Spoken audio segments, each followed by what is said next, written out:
The email I was reading felt like poison. Suddenly, everything I thought I knew about my life had come crashing down. I couldn't trust anyone anymore. I just stared at the email with no idea about how this could have happened and what it meant for me. You may be wondering what this email was and why it had such a life-changing impact on me. Well, let me backtrack a bit. You see, there was this awesome exchange program that my school was doing with a school in China, and for as long as I can remember, I've been obsessed with the Far East. Anyway, I was dying to go on this trip, and because my grades were pretty good, I qualified for a scholarship. My mom wasn't exactly rolling in cash, but because it was all paid for, she couldn't say no, right? The problem was that I needed a passport. Yup, I was 14 and I didn't have a passport. I hadn't thought it was that weird before, but now that I had to go through the whole process of applying for one, it made me wonder why my mom hadn't done it when I was a kid, like everyone else's parents had done. The list of documents needed for a passport was so long, and because I was only 14, I needed my mom's birth certificate and her ID and stuff.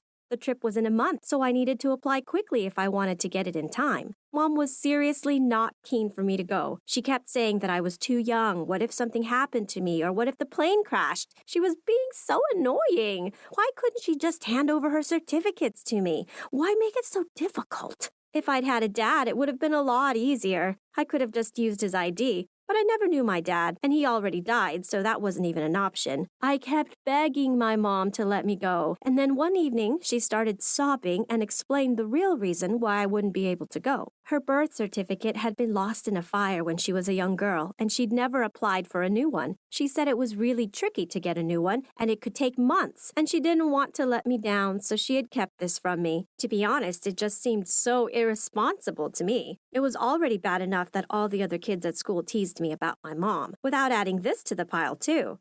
The thing is, my mom is really old, like grandma old. I've always been teased about it because my mom had me when she was 50. So now she's like 64, but she looks way older. I asked her about it once and she looked a bit upset, but then she said she just aged quicker than other people because she'd had a tough life and that raising a child as a single mom wasn't easy. I couldn't miss this trip. It meant so much to me. I needed to come up with a plan. If Mom won't get a new birth certificate, then I just have to find another way. I started Googling fake birth certificates. I never expected it to bring up any results, but it did. And there was even an email address for some guy who did this. How is this even legal?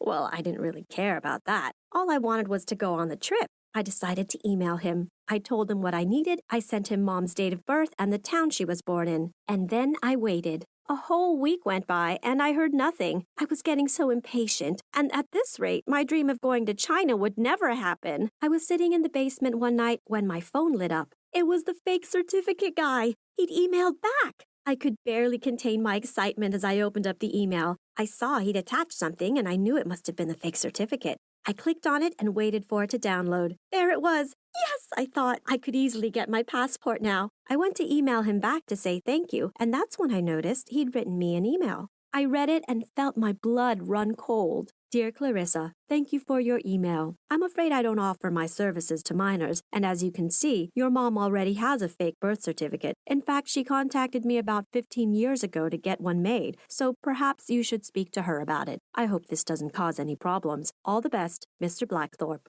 I didn't understand. Why had my mom had a fake birth certificate made? This made no sense. Why had she lied to me? And 15 years ago? That was just before I was born. So many questions were running through my mind as I ran up the stairs to speak to her. She was in the kitchen cooking, and I stormed in there, giving her the fright of her life. You liar! I screamed at her. I didn't even wait for her to react. I ran out into the garden and opened the email again. Then I looked closer at the birth certificate. It really was my mom's. The next moment I looked up and my mom was walking towards me. Before I could say anything more, my mom interrupted me, and that's when things got a whole lot worse. Clarissa, it's not what you think. I just hid it there because I didn't want you to know my real age. Now it was my turn to interrupt her. Wait, what? I said. The suitcase. I know it looks bad, all those documents, but I didn't have a choice. How else could I have had a baby?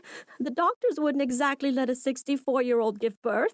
She said between sobs. She was crying a lot, and I just stared at her. What was she talking about? Suddenly, I felt like we weren't on the same page at all. I have no idea what suitcase you're going on about, but do you remember a Mr. Blackthorpe, Mom?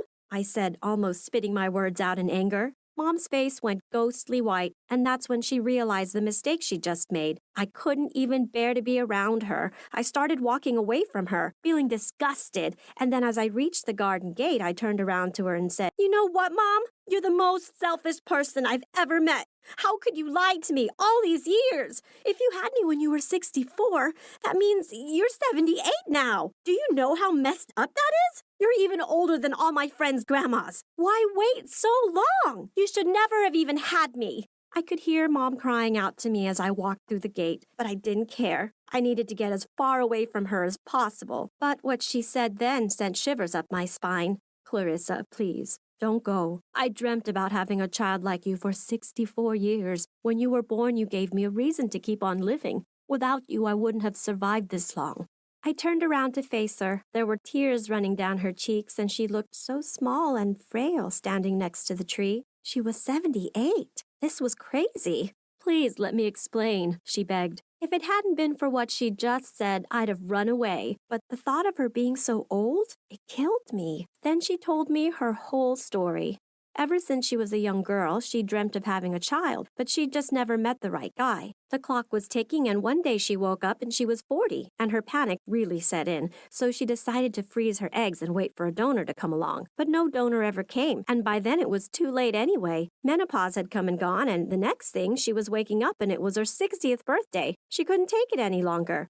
After 3 years of searching and searching, she found a Swedish man who was willing, but there was just one tiny problem. Absolutely no doctor would agree to do this kind of procedure on a 63-year-old, and so she did what any desperate person would, just like me. She contacted a certain Mr. Blackthorpe and had a fake certificate made. The whole time she was telling me this, she was crying and shaking. I just stared at her and listened. I was so shocked. I couldn't believe she'd done this. First, she had lied about her age, then she'd lied about me having a dad who died, and now the lies just kept on coming. What would be next? I was so angry with her. I couldn't stand there any longer listening to all these lies. I ran back into the garden towards the house, barging past her, and went straight to my room. I didn't want to be anywhere near her. My mom knew better than to come and look for me. How could she have been so selfish? She was 78. That meant she could die in a few years, and then what? I'd be left all alone. It's not like I could even go look for my father. He was just some anonymous donor from Sweden. It all made sense now. The reason my mom was so against me getting a passport. If the authorities find out she'd used a fake certificate all those years ago, she could be in serious trouble. She could even go to prison. Honestly, she was the most selfish person I'd ever met. I felt so trapped. I couldn't go on my trip, and I felt like I'd be stuck in this house forever, all because of some stupid lie she'd told so she could have a baby. I refused to speak to her. Days went by, and still I wouldn't even look at her. One morning I was lying on my bed thinking about it all when something was slipped under my door. It was my mom's original birth certificate. I realized that day after school I had my passport appointment. I'd completely forgotten about it, but maybe I could still go and get it. I was still so angry at my mom that I didn't even care about the consequences.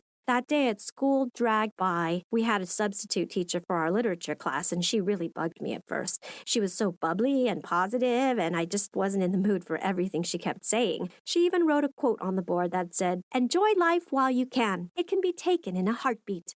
I barely listened in the class, but I couldn't stop staring at the quote. It was getting under my skin. As we left the class, the teacher said, "Don't forget to chase your dreams. Chase them hard."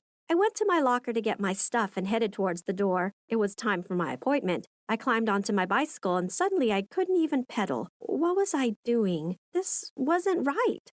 I knew what I had to do. I kept thinking about what my mom had said about me giving her a reason to live. I cycled home so fast that when I saw my mom sitting by the window, I burst into tears. No trip in the world was worth losing my mom over. I ran through the door and went straight over to her and gave her the biggest hug ever. The trip could wait. The most important thing was that my mom was safe. I would never be able to live with myself if I got her in trouble. I was her dream. She'd waited her whole life for me to come along, and I wasn't about to throw it all away for her. If I had to wait 4 more years until I turned 18 and could apply for my own passport, then so be it. After that, my relationship with my mom changed for the better. I appreciated every single moment with her now because I know how long she waited for me. I don't know how much time we have left together, but I just want to make the most of it. And as for Mr. Blackthorpe, I guess I'm grateful in a way. Without him, I wouldn't be here today, and I also wouldn't have learned the truth about my mom.